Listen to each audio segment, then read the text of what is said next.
जावा वगैरह, पाइथन, हाँ और हाँ। ये भी करना था, सॉफ्टवेयर वगैरह। हम्म। मतलब आपके कॉलेज में वगैरह तो HTML CSS वगैरह कुछ पढ़ाया है आपको? हाँ, बीएससी में था। हाँ, तो सी प्लस प्लस जावा। हाँ हाँ। ओके। तो आपको बट कुछ रिएक्ट के बारे पढ़ा ही में नहीं, आपको कुछ पता है? यस। कुछ पढ़ा ही नहीं सर, मतलब कोरोना ही था ना, तब हाँ हाँ। तब नहीं हुआ। ओके। बहुत बेसिक बेसिक हुआ, ज्यादा कुछ नहीं।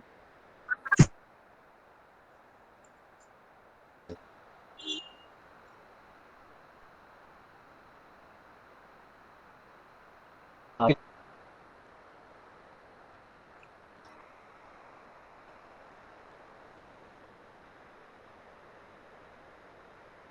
हेलो।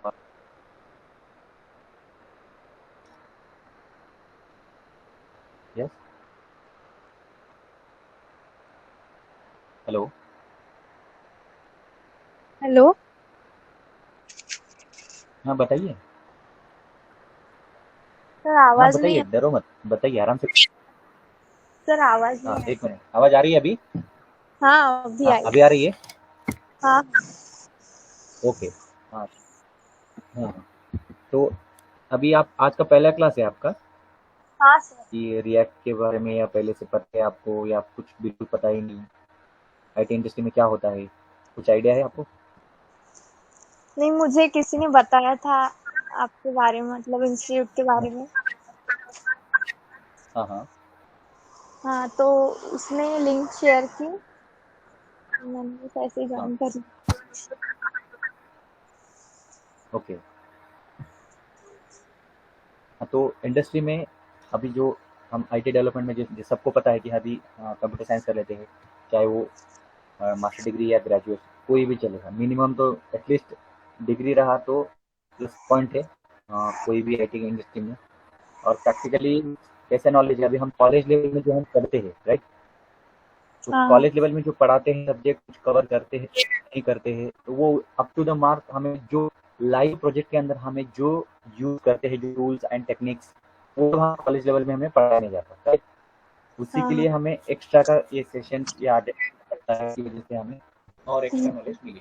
और IT इंडस्ट्री ऐसा इंडस्ट्री है, जैसे कि अभी देखो, हम बुक बुक में जो पढ़ते हैं, बुक में हम्म, जो पढ़ते हैं उसके अलावा हम एक्स्ट्रा यहाँ पर हम बहुत कुछ सीखने के लिए मिलता है। जो जब आप प्रोजेक्ट हाथ में, जब प्रोजेक्ट लेते हो, लाइव प्रोजेक्ट पे जब काम करते हो ना, तब आपके जो भी डाउट्स है, या आपके जो भी आपको पता नहीं है, अभी फॉर एग्जांपल के लिए लो, कोई सॉफ्टवेयर एप्लीकेशन आपको पता है कि हाँ, सॉफ्टवेयर इंजीनियर क्या करता है, सॉफ्टवेयर डेवलपमेंट क्या करता है, सॉफ्टवेयर बनाते हैं, एप्लीकेशन बनाते हैं, और सॉफ्टवेयर डेवलपर्स क्या बनाते हैं, तो आप अभी तक का जो, ओके, तो उसमें, एक मिनट है, ये समन। सर वॉइस नहीं आ रहा प्रॉपर आपका। अभी आ रहा है?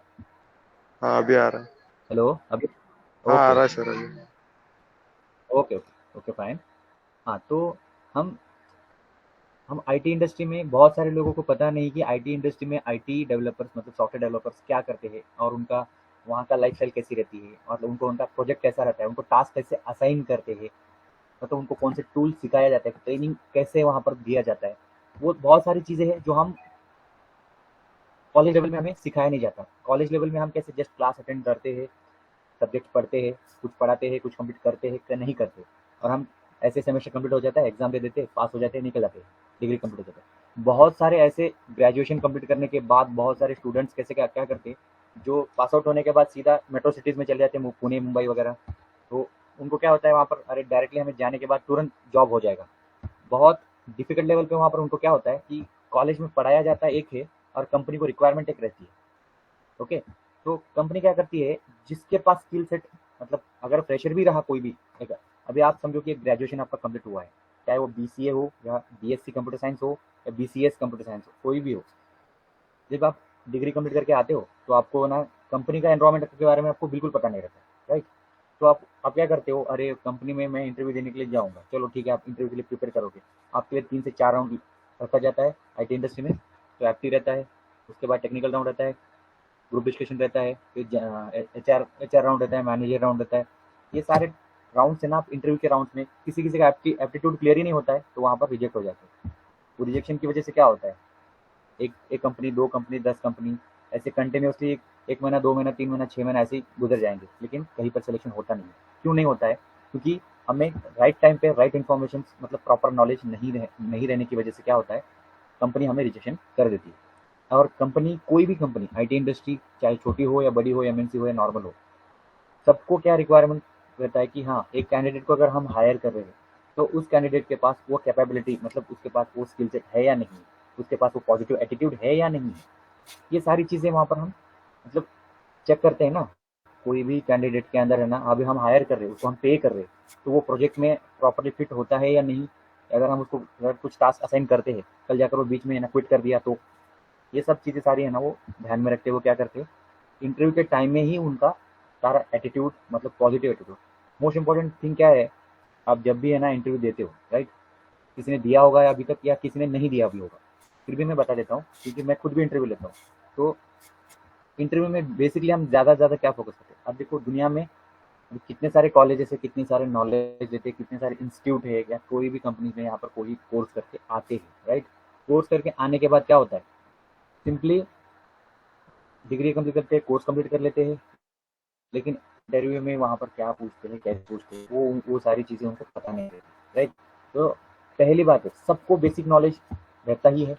कोई भी कोर्स करने के बाद थोड़ा बहुत उनको आइडिया आता है कि कोर्स कोर्स जितना सिखाया है उनको, जो कोर्स में कुछ टास्क दिया होगा या उनको ना होगा, वो उतने हद तक वो बता सकते हैं, राइट। और जब इंटरव्यूज में उनका एटीट्यूड भी मैंडेटरी है, जो अगर उनका पॉजिटिव एटीट्यूड, कितने पॉजिटिवली बोल रहे, राइट, उसके ऊपर भी फोकस किया जाता है। और आपको टेक्निकली, आपको बेसिक चीज़ें, छोटी छोटी चीज़ें जो बेसिक है, जैसे सी सी सी प्रोग्रामिंग आप पढ़ के आए हुए हो डिग्री में, तो वो उसके कुछ छोटे छोटे लॉजिक से कुछ उसके हम यूज़ करते हैं ऑपरेशंस वगैरह, ये वो प्रोग्रामिंग के अंदर जो लॉजिक लगाते हैं हम लोग, वो सारी चीज़ें ध्यान में रख के वे वो क्या करते हैं इंटरव्यूज में, सिर्फ बेसिक बेसिक क्वेश्चंस उनको पूछते हैं। और उसके बाद उनको डिसाइड किया जाता है, अरे इनके पास ये टैलेंट है, इनके पास ये टैलेंट नहीं है। अगर वो कैपेबल है तो उनको सिलेक्शन किया जाता है या सेकंड राउंड के लिए एलिजिबल रहता है। तो बस बाकी कुछ नहीं है, बस आपको सिर्फ प्रैक्टिस करना है। जैसे अभी हम डेली अभी यहाँ पर हम सेशन ले रहे हैं, राइट। ये तो अभी सिर्फ डेमो सेशन है कि डेमो के अंदर आपका जो डाउट्स है या जो भी क्वेरीज है, आपको पता नहीं है कि आईटी इंडस्ट्री में किस तरीके के प्रोजेक्ट्स हम यूज़ करते हैं, राइट। तो आपको सिर्फ इतना ध्यान में रखना है कि जब आप कोर्स कर रहे हो तो डे बाय डे आपको जो टास्क दिया जाता है यहाँ पे, वो टास्क उसी दिन कंप्लीट करना है। और आपको नेक्स्ट टास्क के लिए आपको वेटिंग में रखना है। और आपको जब भी टाइम मिले, हो सके तो आप जितना चाहे उतना आप गूगल पे सर्च करते रहो और प्रैक्टिस करते रहो। ये कोर्स के अकॉर्डिंग है। जब जैसे आज समझो कि 1 घंटे का सेशन अगर हम लेते हैं, या 1 घंटे, एक 1.5 आवर का सेशन लेते हैं, उस सेशन के अकॉर्डिंग अगर हम कंप्लीट कर लेते हैं अपना टास्क, तो नेक्स्ट डे का जो टास्क रहता है वो और इजी जाएगा और आपको बहुत अच्छे से समझ में आ जाएगा। ओके, तो उसके अकॉर्डिंग आपको प्रिपेयर भी करना है डे बाय डे। और आपको इस कोर्स के बाद आपको 2 प्रोजेक्ट प्रोवाइड कर, ओके। तो वो 2 प्रोजेक्ट आप जब करोगे लाइव, तो उसके बाद आपको ना पूरा समझ में आ जाएगा कि जब कोई भी कंपनी में आप इंटरव्यूज के लिए जाते हो ना, हम मॉक इंटरव्यूज आपको वीकली वीकली हम लेते रहेंगे। जैसे अभी से आपका कम्युनिकेशंस वो भी इम्प्रूव करना है। सिर्फ टेक्निकल नॉलेज के साथ साथ है ना, आपको कम्युनिकेशन को भी इम्प्रूव करना है, क्योंकि बहुत सारे स्टूडेंट्स को कम्युनिकेशन में बहुत प्रॉब्लम होता है। जब इंटरव्यूअर्स क्या करते हैं, आपका टेक्निकल नॉलेज भी चेक करते हैं, आपका पॉजिटिव एटीट्यूड चेक करते हैं, प्लस आपका कम्युनिकेशन कैसे है, आपका कमांड कैसा है, ओवरऑल आपका, वो सारी चीज़ें ना ध्यान में रखते हुए वो ना चेक करते हैं, राइट। तो आपको सिर्फ एंड सिर्फ ये ध्यान में रखना है कि मैं डेली इतना 4 to 4 आवर्स अगर मेरे पास मिलता है, 3 आवर्स मिलता है, 2 आवर्स मिलता है, तो आप है ना डेडिकेटेड रहना है कि आज का टास्क मैं आज ही कंप्लीट कर दूँ। नेक्स्ट डे के लिए मैं कुछ और एक्स्ट्रा का अगर टाइम मिलता है तो मुझे होल डे में अगर मुझे कुछ और 1 घंटा 2 घंटा एक्स्ट्रा मिल रहा है, चलो मुझे कुछ और एक्स्ट्रा का रिविजन कर लेना है और आगे बढ़ना है। क्योंकि कॉलेज लेवल में आप लोगों ने बहुत कुछ, जैसे कि कुछ असाइनमेंट्स करते हो, नहीं करते हो, एंड ऑफ द मोमेंट में क्या करते हो, चलो हम ये टास्क हमें करना ही है या नहीं करना है, वो कॉलेज लेवल में चल जाता है। लेकिन अभी कैसा है, आपको प्रैक्टिकल प्रोफेशनल फील्ड में जब लॉगिन करना है, जैसे कि आईटी इंडस्ट्री में अगर आपको जंप करना ही है, तो उससे पहले आपको प्रॉपरली प्रिपेयर करना है। ये जितना टाइम, अगर 3 महीना या 6 महीना आपके पास अगर है ना, तो आप सीरियसली डेली, अगर आप समझो अगर किसी किसी के कम्युनिकेशन में बहुत सारा प्रॉब्लम है, कम्युनिकेशन इंग्लिश में वीक है, तो कम्युनिकेशन अगर वीक है तो आप डेली डेली 2 आवर्स कम्युनिकेशन के लिए रख दो सुबह में, और 2 आवर्स आपको डेली रूटीन के लिए आपका जो जो आज का सेशन हो रहा है, तो आज के सेशन के ऊपर आपको कुछ असाइनमेंट हम देते आपको असाइन कर देंगे, तो वो असाइनमेंट आपको उसी दिन कंप्लीट कर लेना है। और उसके अंदर अगर आपको कोई डाउट रहता है या कुछ क्वेरीज रहती है, तो उसके रिलेटेड आप ग्रुप में, चाहे व्हाट्सएप ग्रुप हो या कोई और ग्रुप रहेगा, तो उस ग्रुप में आप एनी टाइम आप स्क्रीनशॉट निकाल सकते हो, इमीडिएटली आप वहाँ पर स्क्रीनशॉट डाल के अपना आपका क्वेश्चन है वहाँ पर ऐड कर सकते हो। सर मुझे ये नहीं आ रहा है, यहाँ पर मैंने किया था, यहाँ तक, यहाँ पर मैं ये मैं ट्राई किया है, और आगे का कुछ अगर समझ में आ रहा है या अगर कुछ नहीं आ रहा है तो आप पूछ सकते हो एनी टाइम, ऐसा कुछ प्रॉब्लम नहीं। ओके, तो नेक्स्ट कौन ऐड हुआ? अश्विनी जादव, राइट। तो अश्विनी बताइए आपका बैकग्राउंड क्या है और आप कहाँ से हो? जी सर, मैं कन्नड़ तालुके में से हूँ।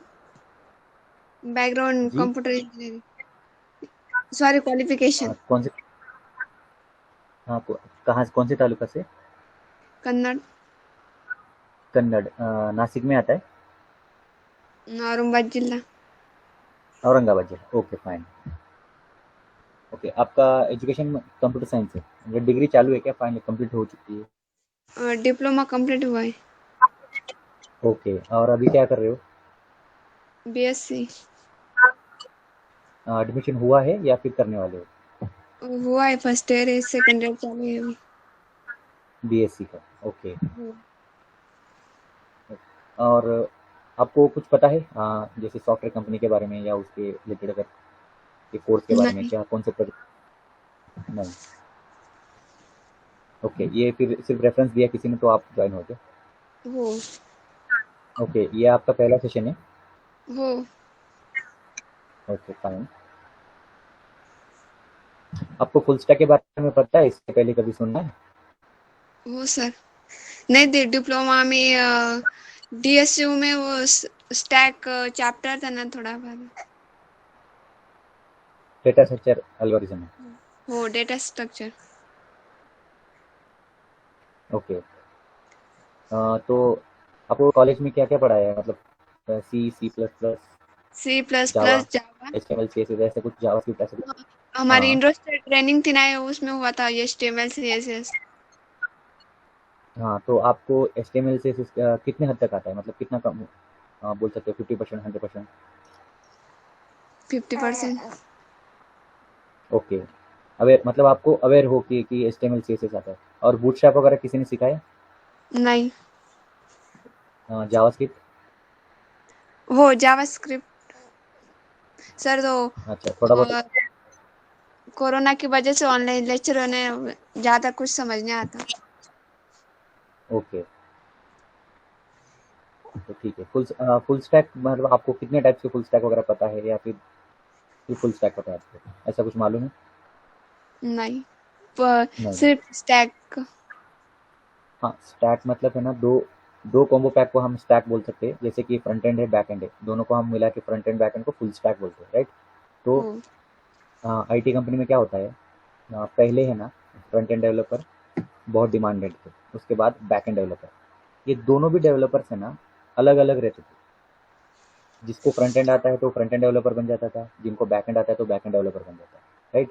तो आजकल कंपनी में कैसा डिमांड है कि अगर दोनों अगर स्किल सेट अगर एक ही डेवलपर के पास है, तो वो ज़्यादा डिमांडेड है। आज भी फ्रंट एंड बैक एंड है, नहीं है ऐसा कुछ नहीं है, इंडस्ट्री में ज़्यादा पॉपुलर है ना, फुल स्टैक को ज़्यादा डिमांड है। और उसमें तो specially react full stack developer and angular full stack developer, अलग अलग लैंग्वेज के ऊपर है ना उन्होंने बनाया। और जावास्क्रिप्ट तो मेन एक उप्स कंसेप्ट लैंग्वेज है, ये तो पता है, राइट।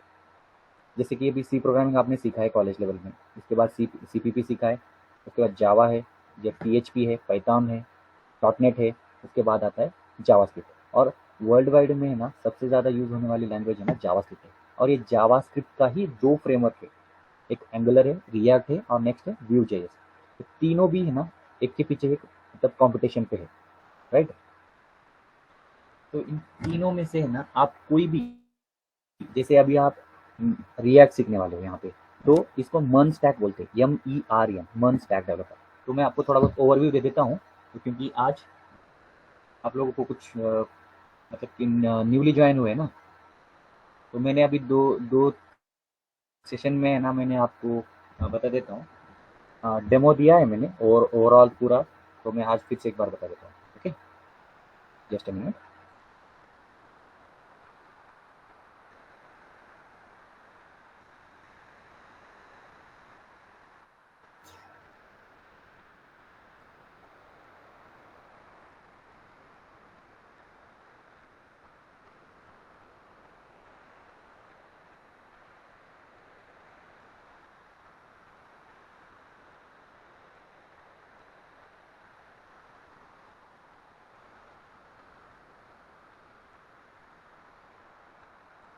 स्क्रीन दिख रही सबको?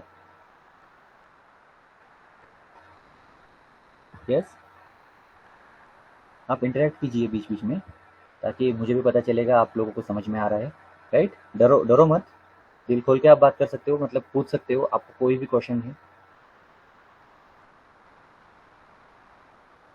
ओके, स्क्रीन दिख रही सबको? यस और नो में आंसर कीजिए। Yes sir. Okay fine.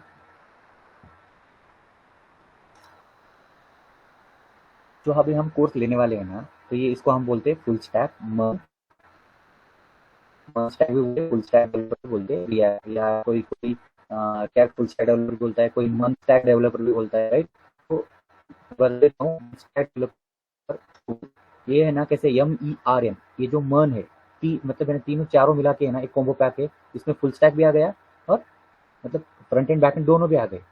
और स्पेशली जो फ्रंट एंड का फ्रेमवर्क है, जो रिएक्ट, जो मेन है, जो आपको डिज़ाइन वगैरह HTML CSS बूटस्ट्रैप जावास्क्रिप्ट, इसका कॉम्बो पैक है ना रिएक्ट फ्रेमवर्क में हम ना इंटीग्रेशन करने वाले बाद में, राइट। तो यम से क्या होता है, ये MongoDB है जो डेटाबेस के लिए हम यूज़ करते हैं, Express.js है, ये React.js है, ये Node.js है, राइट। इन दोनों का कॉम्बिनेशन ये यहाँ पर दिखाता हूँ मैं। ये फुल स्टैक में कैसा है, फ्रंट एंड और ये बैक एंड। और फ्रंट एंड मतलब है ना जो यूजर्स को दिखता है। अभी समझो आप सोशल मीडिया आप यूज़ करते हो बहुत सारे, चाहे गूगल यूज़ करते हो, यूट्यूब यूज़ करते हो, इंस्टाग्राम, ओके, बहुत सारे व्हाट्सअप वगैरह यूज़ करते हो। जो आप यूज़ कर रहे हो ना, वो जो दिख रहा है जो भी आपको, तो वो सारा है ना फ्रंट एंड साइड में आता है, ओके।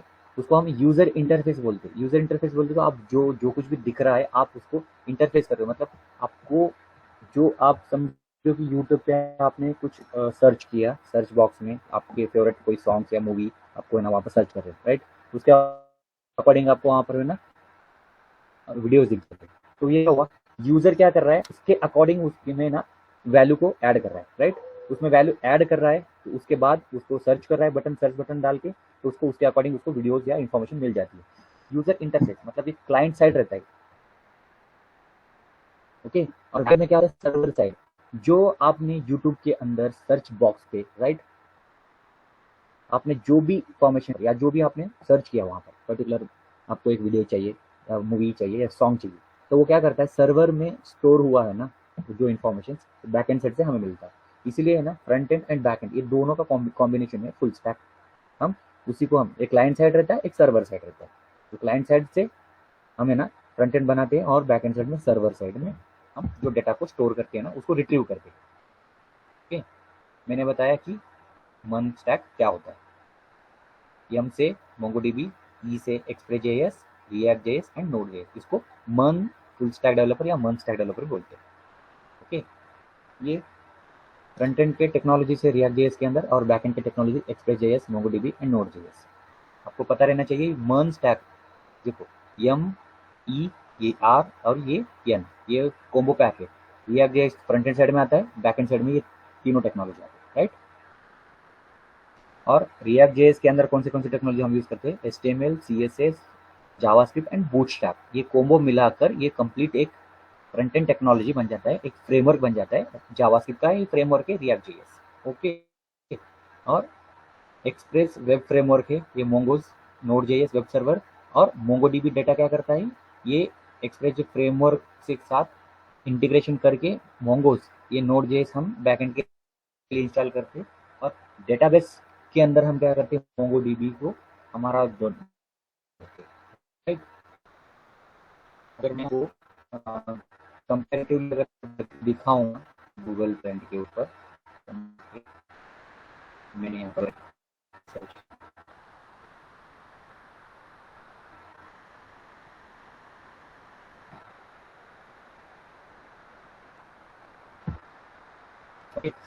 ये गूगल रिएक्ट लैंग्वेज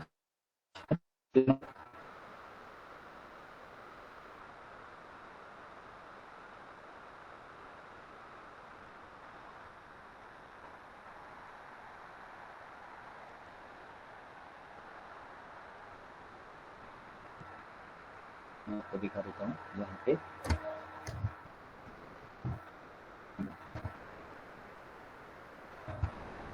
राइट,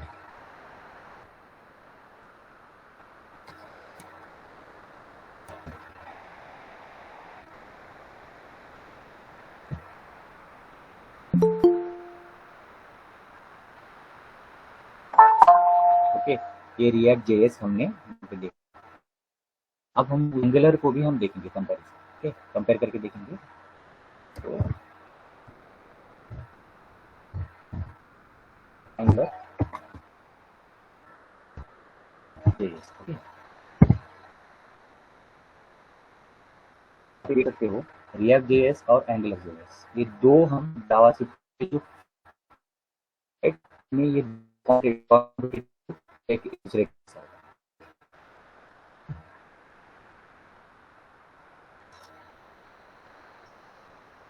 आप देख सकते हो दोनों का कंपटीशन यहाँ पे देख सकते हो। अभी एवरेज में देखो, यहाँ पे इन दोनों का एवरेज देखो, ब्लू कलर में है ये जेएस और कलर में एंगुलर जेएस, मतलब रिएक्ट ऑलमोस्ट कितना 82% और ये 13% यूज होता है।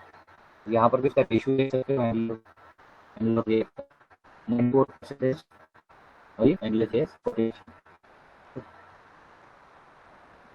हमेशा रिएक्ट जेएस थोड़ा सा फास्ट है क्योंकि ये थोड़ा सा कॉम्पिटेट कर रहा है एंगुलर से। पहले एंगुलर था टॉप में, अभी दो स्टेप्स पीछे है एंगुलर और क्योंकि रिएक्ट ही क्यों इतना पॉपुलर बन गया, क्योंकि रिएक्ट के कुछ अलग रूल्स है और के कुछ अलग रूल्स है।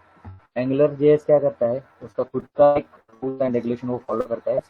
और हम रिएक्ट में क्या करते हैं, जैसे कि अपने अकॉर्डिंग हम कंपोनेंट को क्रिएट करते हैं और हमारे प्रोजेक्ट के अंदर हम उसको फिट कर देते हैं। तो थोड़ा सा इजी है, कॉम्पिटिटिव करने के लिए भी इजी है और रन करने के लिए इजी है। और मोर आप डिवाइस देख सकते हो, ओके, डिवाइस देख सकते हो पूरा ये पूरा इंडिया का रीजन है, इसलिए इंडिया का दिखा है। आप यहाँ ना वर्ल्ड वाइड का, पूरा वर्ल्ड का भी देख सकते हो, पूरा वर्ल्ड वाइड, ओके। और ये पूरा लास्ट के पास्ट मंथ में 12 मंथ के उसका है ना रेशियो कितना है वो भी देख सकते हो। पूरे कोई भी आपको जो कंट्री चाहिए उस कंट्री के अकॉर्डिंग आपको कितना परसेंटेज में पूरा वर्ल्ड वाइड में रिएक्ट यूज होता है और कितना पॉपुलर है वो भी पता चल जाएगा आपको, ओके। ऐसा कुछ नहीं कि यहीं पर पर्टिकुलर यहीं पर है, आप गूगल ट्रेंड करके देख सकते हो, दोनों को कंपैरेटिव कर सकते हो कि रिएक्ट ही क्यों सीखना है आपको, ओके। अगर आपको अगर वो भी सीखना है तो वो भी सीख सकते हो, रिएक्ट जेएस सीखना है तो रिएक्ट दोनों क्या है। आप देख सकते हो यहाँ पे दोनों देख सकते हो, लेफ्ट एंड थोड़ा आगे, राइट।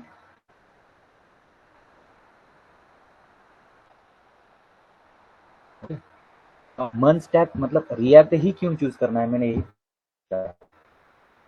क्योंकि ये स्टैक बेस्ड है only one language that JavaScript, क्योंकि आपकी एक ऐसा लैंग्वेज है जो जो मोबाइल एप्लीकेशन के लिए यूज होता है, वेब एप्लीकेशन बनाने के लिए भी यूज होता है। ये उपकरण से अगर आप जावास्क्रिप्ट आ गया कंप्लीटली, इसका सी प्रोग्रामिंग हुआ है पहले से, जिनको सी प्रोग्रामिंग आती है उनके लिए जावास्क्रिप्ट थोड़ा सा इजी है, और जिनको नहीं भी आता है सी प्रोग्रामिंग पर, जो नॉन टेक्निकल बैकग्राउंड जो है, कोई नहीं जरूरत नहीं है, आप थोड़ा सा प्रैक्टिस करोगे। जैसे कि अभी कंप्यूटर साइंस बैकग्राउंड वाले हैं ना, एक उनको समझ में आ जाता है, एक दो बार को समझ में आ जाएगा, लेकिन हो इसीलिए आप थोड़ा सा कंप्यूटर साइंस स्टूडेंट आपको थोड़ा सा हार्डवर्क करना पड़ेगा, 2 गुना ज़्यादा, उनसे थोड़ा सा डबल आपको वर्क मतलब करना पड़ेगा, एक्स्ट्रा काम करना पड़ेगा नॉलेज बढ़ाने के लिए बस। और रिएक्ट में कॉम्पिटेबिलिटी बहुत ज़्यादा है, और है ना, ये कैसे है, एक पानी समझो, एक पानी है, वाटर है, मतलब एक पानी को अगर आप किसी भी एक कंटेनर में या वेसल में डालते हो तो वो उसका एक खुद का एक शेप ले लेता है, राइट। अगर आप ना स्क्वायर में डालोगे तो स्क्वायर का शेप ले लेता है, अगर सर्कल में डालते हो सर्कल के वेसल्स में तो सर्कल जैसा शेप ले लेता है पानी, राइट। तो वैसे ही रिएक्ट का भी कुछ ऐसा ही फंडा है, समझो आप जिस तरीके से उसके कंपोनेंट बनाना चाहते हो उसी का वो है ना आपको आउटपुट देता है। मतलब समझो मुझे मेरे मेरे हिसाब से मुझे ना ये स्टार्ट करना है, मेरे हिसाब से आप बना सकते हो, ये आप एंगुलर में नहीं बना सकते हो। एंगुलर के कुछ रूल्स है और उनके कुछ रूल्स एंड रेगुलेशन आपको फॉलो करना पड़ता है। एंगुलर में जो बनाया हुआ है रूल्स एंड रेगुलेशन, वो आपको ध्यान में रख के वो प्रोजेक्ट में उसी के हिसाब से आपको कंपोनेंट को फिट करना पड़ेगा। वो ऑटोमेटिकली वो पेजेस क्रिएट करके दे देता है आपको कंपोनेंट, राइट। रिएक्ट में आपके अकॉर्डिंग आपको जैसा है आप कर सकते हो, और थोड़ा सा फ्लेक्सिबल है, इजी भी। अगर आप एंगुलर प्रोसेस अगर आप में 2 महीने लग जाते हैं कंप्लीट एंटायर पूरा सीखने के लिए, 1.5 से 2 महीना मिनिमम जाता है, और वही रिएक्ट को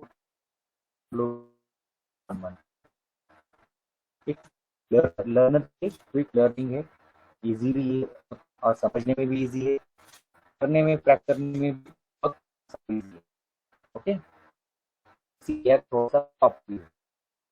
सिलेबस के अंदर हम यूज करने वाले थ्रू जाने वाले, उसके बाद CSS कंप्लीट हो गया तो बूटस्ट्रैप में जाने वाले, उसके बाद जावास्क्रिप्ट, उसके बाद रिएक्ट जेएस, मोंगोडीबी ये हम ओके। और वेबसाइट के बारे में क्या पता है, मतलब सभी को तो वेबसाइट के बारे में ऑलमोस्ट हम लोग तो कह रहे हैं हमें वेबसाइट पता है, कोई भी वेबसाइट, चाहे google.com, चाहे amazon.com, flipkart.com, सारे नंबर सेट को पता है और आपने यूज किया भी, राइट। वेबसाइट क्या होता है, वेबसाइट होता है, साइट है ना कलेक्शन ऑफ वेब पेजेस से। अब आप कोई भी एक वेबसाइट ले लो, आप उसके अंदर आप पेजेस के अंदर पेजेस आप ओपन करके देख सकते हैं। ओके, तो वेब पेजेस क्या होता है, उसके अंदर कंटेंट क्या है, कुछ टेक्स्ट लिखा है, कुछ इमेजेस है, कुछ वीडियो है, कुछ और भी कुछ कंटेंट है ना ऐड किया रहता है। इसी को हम ये वेब पेज का जो कलेक्शन रहता है ना, उसी से कंप्लीट एक वेबसाइट बनता है, और वही एक पेज दूसरे पेज के साथ लिंक रहता है, इंटरलिंक रहता है। ओके, वो इंटरलिंक रहने की वजह से क्या होता है, कंप्लीट एक वेबसाइट बन रहा है। और हम क्या करते हैं, एक रिएक्ट फुल स्टैक डेवलपर क्या करता है, फ्रंट एंड में पूरा डिजाइन बना लेता है, एक फ्रेम में डिजाइन बना लेता है, उसके बाद वो बैकएंड के जो डेटाबेस में जो डाटा स्टोर करना है वो सारा डेटा में रिट्रीव होता है। वेबसाइट पता है वेबसाइट को कैसे एक्सेस करना है, तो हम तो पहले से अवेयर है कि Google Chrome, Firefox, Opera, Edge, Microsoft Edge, ये हमने यूज़ किया, कोई ना कोई एक ब्राउज़र तो हमने लाइफ में यूज़ किया ही है, राइट।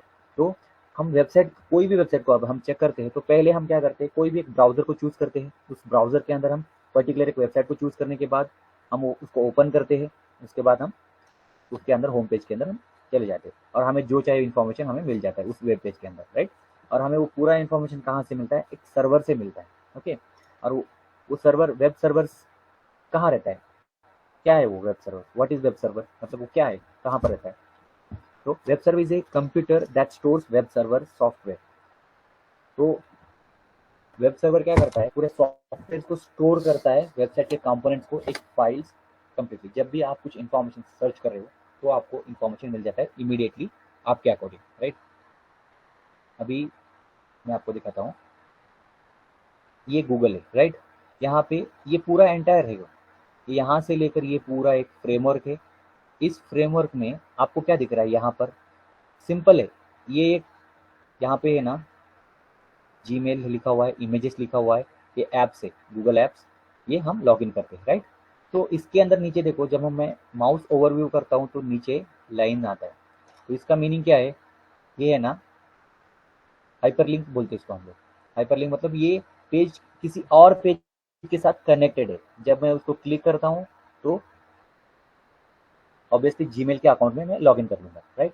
तो इमेजेस है, इमेजेस मतलब मैं इमेजेस के ऊपर क्लिक करूंगा तो इमेजेस के रिलेटेड अगर कोई इन्फॉर्मेशन है यहाँ पे तो वो आपको है ना यहाँ पर दिखा देगा पूरा शो के अंदर। और ये एक लोगो है गूगल का कंपनी का, और ये एक सर्च बॉक्स है, राइट। इस सर्च बॉक्स में आप चाहे माइक के थ्रू, आप वॉइस कमांड के थ्रू आप है ना सर्च कर सकते हो, या फिर यहाँ पे टाइप करके आप कोई भी चीज़ें आप यहाँ पर टाइप करके आप देख सकते हो, राइट। तो ये जो भी इंफॉर्मेशन यहाँ पर आप टाइप करते हो ना, तो वो टाइप करने के बाद वो जाता कहाँ है और वो इंफॉर्मेशन आती कहाँ से है, ये सिंपल है। आपका जो भी डेटा आप इनपुट कर साइड में दिख रहा है यार, लेकिन बैकएंड से डाटा जाता सर्वर साइड में, और जो डेटा स्टोर हुआ है सर्वर में, जो डेटा हम सर्वर के थ्रू रिट्रीव कर लेते हैं, राइट। जो भी इंफॉर्मेशन आपको चाहिए वो सर्वर के थ्रू हमें यहाँ पर फ्रंट एंड साइड में, मतलब फ्रंट साइड में यूजर को यहाँ पर इजीली दिख जाता है। तो उसी को यूजर इंटरफेस बोलते हैं। यूजर क्या करता है, इंटरैक्ट करता है बैकएंड के मतलब सर्वर के साथ, और उनके सामने जो भी इनपुट दे रहा है वो इनपुट यहाँ पर इनपुट कर देता है। उसके बाद हमें डेटा को रिट्रीव कर लेते हैं अपने अकॉर्डिंग।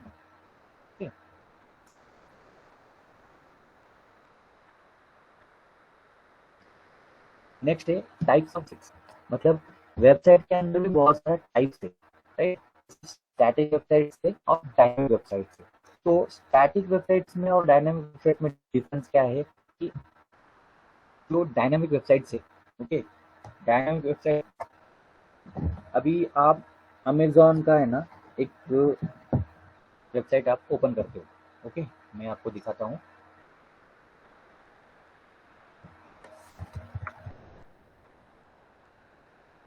Amazon.com है, मैं यहाँ पे क्लिक करता हूँ Amazon.com। ये अमेजोन का ई कॉमर्स वेबसाइट है, ये आप लोगों तो यूज़ करते हो और आपको पता भी है कैसे यूज़ करना है, राइट। यहाँ पे सर्च बॉक्स दिया है, ओके।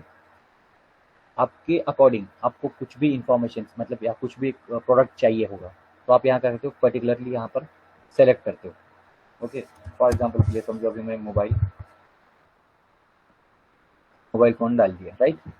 तो ये इनपुट है, ये आपने जो इनपुट दिया मोबाइल फ़ोन, लेकिन ये मोबाइल फ़ोन करके जो मैं एंटर करने के बाद आपको नंबर्स ऑफ मोबाइल्स के प्रोडक्ट यहाँ पर दिखने लगे। लेकिन ये आया कहाँ से, जो सर्वर साइड से आपको ये जो भी डेटा स्टोर्ड है डेटाबेस में वो सर्वर के थ्रू हमें मिल गया यहाँ पे, राइट। यहाँ पर लिस्ट दिख गया है, जो भी मोबाइल्स हमें चाहिए हम चूज़ कर लेंगे बाद में, लेकिन हमें जो इन्फॉर्मेशन चाहिए था हम सर्च बॉक्स के थ्रू हम यहाँ पर एंटर कर रहे हैं इनपुट में, और हमें उसका आउटपुट भी यहाँ पर दिख रहा है, राइट। और सम टाइम यहाँ पर क्या आता है, बेस्ट सेलर्स, अभी मैं यहाँ पर क्लिक करता हूँ बेस्ट सेलर्स, राइट। तो बेस्ट सेलर्स, अभी यहाँ पर आप चेक करके देख सकते हो ये पूरा एंटायर होम पेज है, राइट।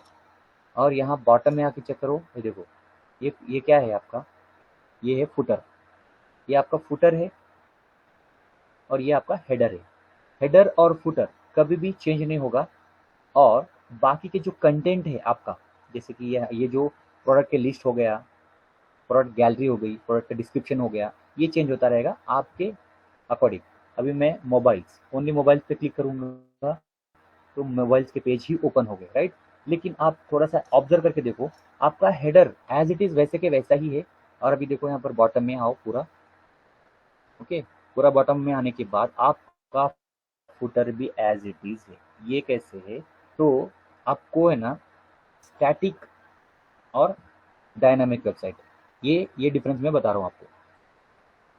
स्टैटिक वेबसाइट कैसा रहता है, उसमें हम कोई भी इंफॉर्मेशन को हम चेंज नहीं कर सकते, वी कांट चेंज एनीथिंग, हम कुछ भी चेंज नहीं कर सकते स्टैटिक वेबसाइट के अंदर, राइट।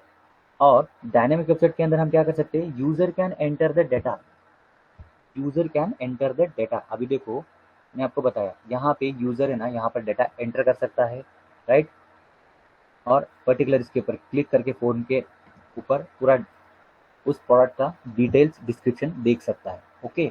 उसके बारे में उसका इंफॉर्मेशन ले सकता है, उसका प्राइस वगैरह, उसका कैटेगरी कौन सी ब्रांड की है, कितनी मतलब डिस्क्रिप्शन उसका डिटेल्स में देख सकता है, ओके।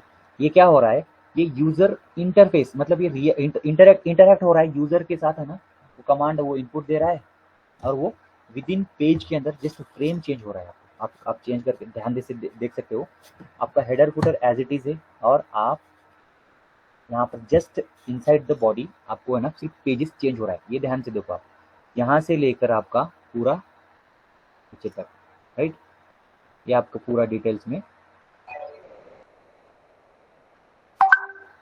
ओके। और आपका फुटर एज इट इज ऐसे ही रहेगा, राइट। तो ये है डिफरेंस डायनेमिकली और स्टैटिक वेबसाइट में। और स्टैटिक वेबसाइट में क्या होता है, लिमिटेड नंबर ऑफ पेजेस रहते हैं, कुछ पेजेस रहते हैं, कई 5 पेजेस 10 पेजेस उतने ही रहेंगे, ओके। और यहाँ पे अनलिमिटेड नंबर ऑफ पेजेस रहेंगे। अभी हमने अपना अमेजोन के वेबसाइट में देखा, आप यहाँ पर कितने सारे पेजेस को ओपन कर सकते हो। अब ये इतने सारे यहाँ पर है ना टैब बटन यहाँ पर दिया हुआ, इसके ऊपर आप क्लिक करो और उसके बाद पर्टिकुलर उसके अंदर भी आपको और डिटेल्स में जाना है तो आप यहाँ पर और भी है ना पेजेस ओपन हो सकता है, राइट। वही स्टैटिक वेबसाइट में वो नहीं कर सकते हैं, जितना उनको इन्फॉर्मेशन दिया हुआ है उसी इन्फॉर्मेशन को हम देख सकते हैं सिर्फ, और उसमें लिमिटेड पेज ही रहेंगे और यहाँ पर अनलिमिटेड पेजेस रहेंगे। जैसे प्रोजेक्ट के अकॉर्डिंग आप पेजेस ऐड कर सकते हो। और it's like a visiting card. अगर स्टैटिक वेबसाइट का एग्जांपल दूँ तो मैं लाइव एग्जांपल दे सकता हूँ, जैसे कि विजिटिंग कार्ड, एक कोई पर्सन रहता है तो उसका पर्सनल एक विजिटिंग कार्ड रहता है या कोई ऑफिशियल विजिटिंग कार्ड रहता है। विजिटिंग कार्ड के अंदर क्या रहता है, उसके कुछ नेम, उसका डेजिग्नेशन रहता है, उसका मोबाइल नंबर, उसका एड्रेस, या फिर उसका कंपनी का अगर कोई वो काम करता है तो कंपनी का डिटेल्स रहेगा। बस उसको हम चेंज नहीं कर सकते, जस्ट हम व्यू कर सकते हैं, राइट। उसी की तरह स्टैटिक वेबसाइट का भी यही रीजन है। और डायनेमिक वेबसाइट में क्या है, इंटरैक्ट होता है ना, इंटरैक्टिव नेचर है। जैसे कि अभी मैंने इनपुट दिया तो इंटरैक्टिव हो रहा है, राइट, वैसे ही। और स्टैटिक वेबसाइट ऑलमोस्ट है ना रेज्यूमे पोर्टफोलियो वेबसाइट बनाने के लिए काम आता है, ओके।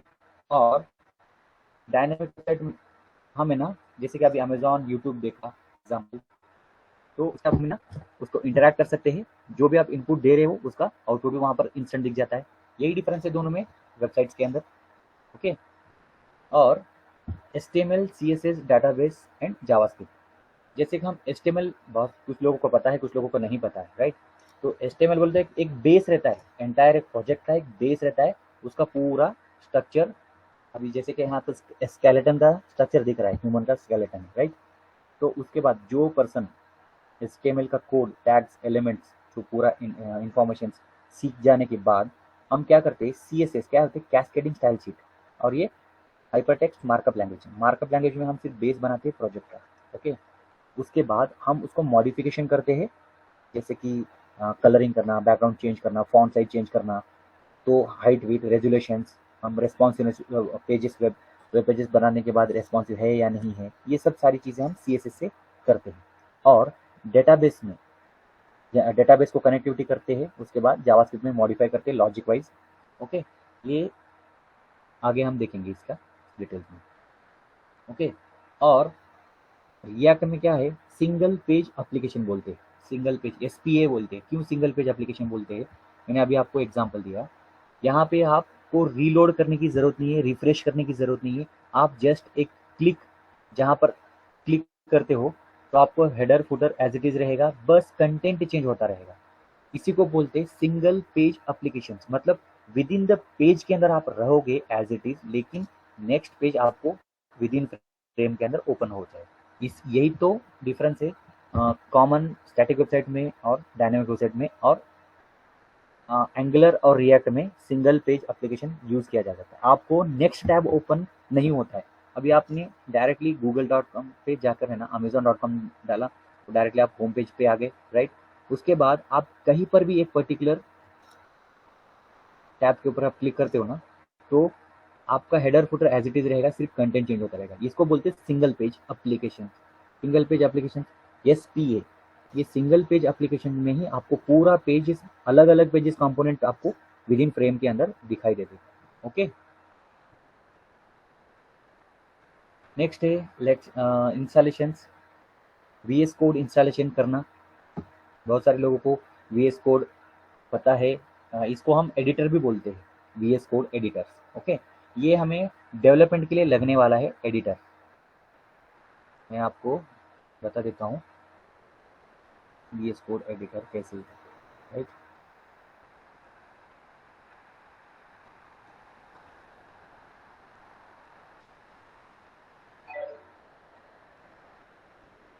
विजुअल स्टूडियो कोड है, जो आपको कोड लिखने के लिए, चाहे आप कौन से भी प्रोग्रामिंग लैंग्वेज का कोड लिख सकते हो यहाँ पे आपके अकॉर्डिंग। ओके, अगर आपके पास अगर विंडोज़ है तो आप विंडोज़ के हिसाब से आपके सिस्टम के रिक्वायरमेंट के अकॉर्डिंग आप यहाँ पर इंस्टॉल कर लीजिए। किसी के पास मैक होगा तो मैक OS के अकॉर्डिंग आप इंस्टॉल कीजिए। लिनक्स किसी के पास है तो लिनक्स के अकॉर्डिंग आप ये डाउनलोड कर लीजिए। ओके, ये डाउनलोड करने के बाद आपको एक्सटेंशंस आते हैं यहाँ पे। ये जो एक्सटेंशंस बोलते हैं इसको, ये एक्सटेंशन मैंने ऑलरेडी इंस्टॉल करके रखा हुआ है, तो मैं आपको दिखा देता हूँ कि विजुअल स्टूडियो कोड कैसा रहता है, उसके अंदर आपको क्या करना है। ओके,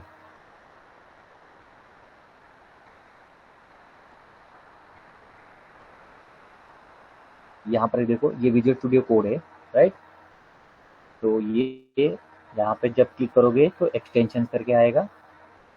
उस एक्सटेंशन में कुछ आपको नीडेड एक्सटेंशन को आपको इंस्टॉल करना पड़ेगा, जैसे कि लाइव सर्वर होगा, जैसे स्निपेट हो गया, HTML स्निपेट हो गया, ये कुछ और है ना आपको चाहिए। रिएक्ट एंड रिडक्स का वो भी चाहिए, और आपके लिए चाहिए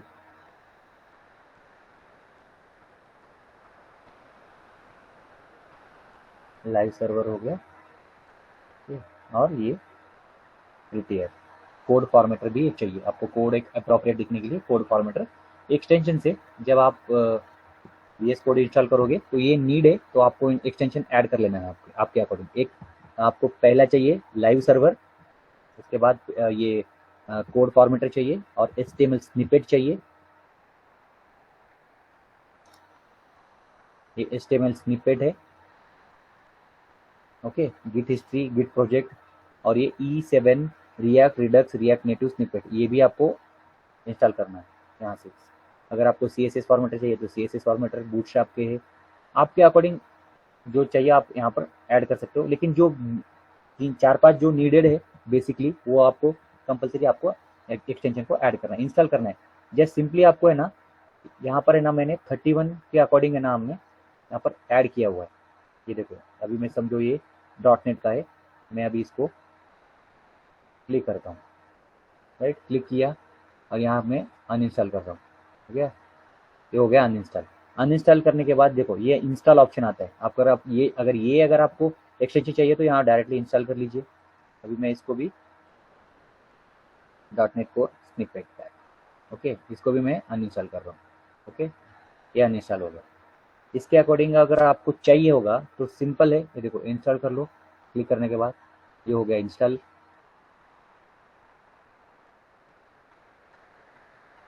ओके, इतना ही है।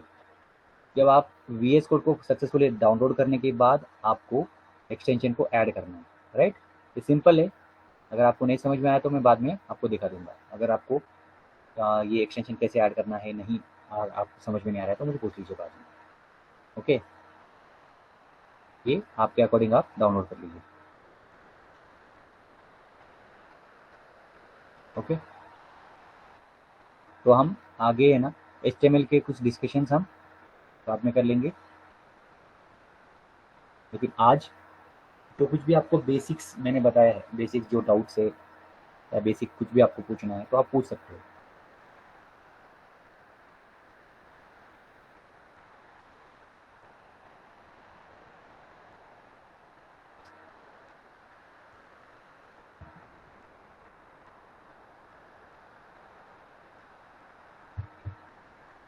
अभी तक में जो भी मैंने समझाया वो समझ में आया आपको? सर थोड़ा बहुत समझ में आया। हाँ सर इसके वीडियो अपने यूट्यूब पे डालते हो ना? हाँ, वीडियो इसका अवेलेबल है आपको, उसके लिए कोई रिवाइज करना रहा तो। हाँ ठीक है, वीडियो अवेलेबल है आपके लिए। और सर इसके पहले जो लेक्चर है उसके भी अवेलेबल है क्या वीडियो? हाँ उसके भी अवेलेबल है। अच्छा ठीक है। हाँ और किसी को?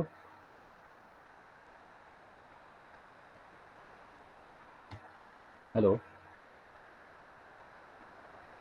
और किसी को कुछ डाउट है या कुछ पूछना है या कुछ समझ में नहीं आया होगा तो पूछ सकते हो।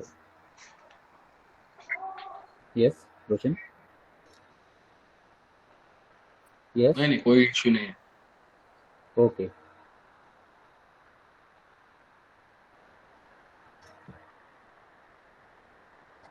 ओके तो आप एक काम कीजिए, जो वीडियो हमने पहले जो हुआ है सेशन हुए ना, आप यूट्यूब पे जाकर आप वो भी आप रिवीजन कर सकते हो। ऑलमोस्ट सिमिलर ही है, थोड़ा बहुत इधर उधर हुआ होगा, थोड़ा बहुत मैंने HTML के सेशंस भी लिया है उसमें थोड़ा सा। तो अभी फिर हमने प्रॉपर क्लासेस स्टार्ट किया नहीं है क्योंकि और भी कुछ स्टूडेंट्स आने वाले ज्वाइन करने वाले, इसलिए मैं सिर्फ उनको है ना ओवरव्यू दे रहा हूँ ताकि उनको भी डाउट क्लियर हो जाए, ताकि सब लोगों को एक साथ में हम क्लास स्टार्ट कर सके, किसी का है ना आगे पीछे ना हो सके, इसलिए हम लोग है ना रिवाइज कर रहे हैं। ठीक, अगर आपको फिर से अगर यूट्यूब देख कर है ना वीडियो वगैरह देख कर है ना प्रीवियस के जो वीडियोज है आप वो देख कर भी आप थोड़ा सा कवर कर सकते हो आप। ठीक है। Okay then, bye, good night. Good night sir. Okay good night.